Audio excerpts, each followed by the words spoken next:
Hey folks, happy Thursday. We continue our pastor's devotional using our FUMC CV prayer calendar. The focus of prayer today is a General Board of Global Ministry project called the Cambodia Women's Livelihood Projects.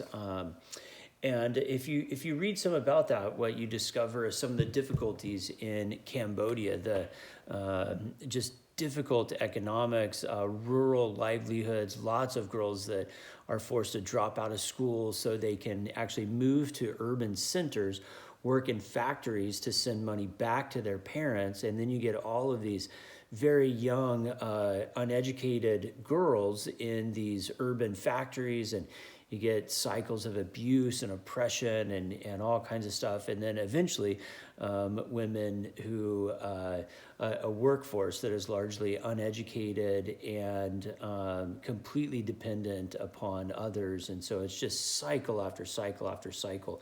And so the mission program is to help try to give these women a more sustainable kind of living.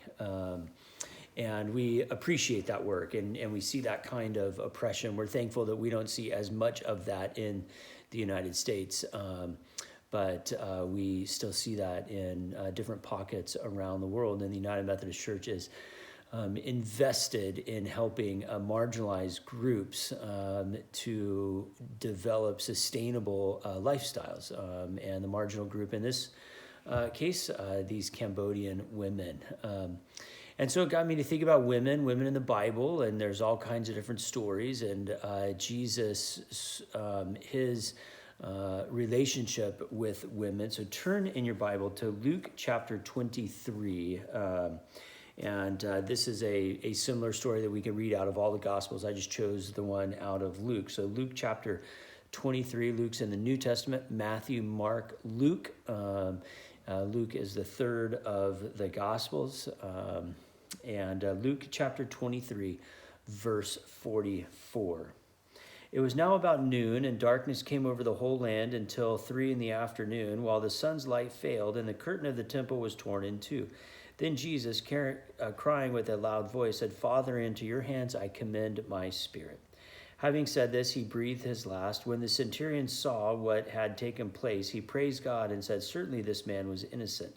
And when all the crowds who had gathered there for the spectacle saw what had taken place, they returned home beating their breasts. But all his acquaintances, including the women who had followed him from Galilee, stood at a distance watching these things.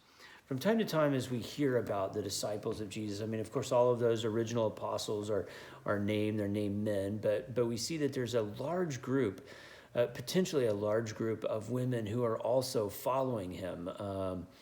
In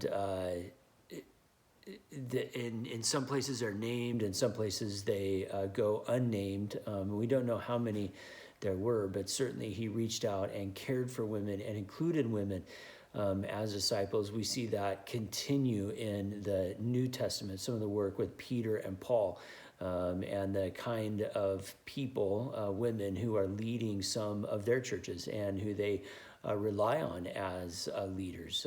And this is pretty unheard of in that day, that women could have places of leadership, and that women would be included as disciples of anybody. And so that's our heritage. And unfortunately, through the years, that has been downplayed. So in some traditions, Christian traditions, women still are unequal. They can't be ordained. They can't rise into certain leadership. They can't speak in leadership in certain ways. But we see from the roots of Christianity that that's not what Jesus had in mind. And in fact, what Jesus seemed to have in mind is anyone was able to rise in leadership when they had shown their faith and their diligence. And so it's that character that we judge and not what we see on the outside. And so that's always just a good reminder to us. Last Sunday was Mother's Day, and an opportunity for us to celebrate women in our lives and women in the church. And certainly it's a rich history as United Methodist, and we give thanks. So God bless. Have a great day.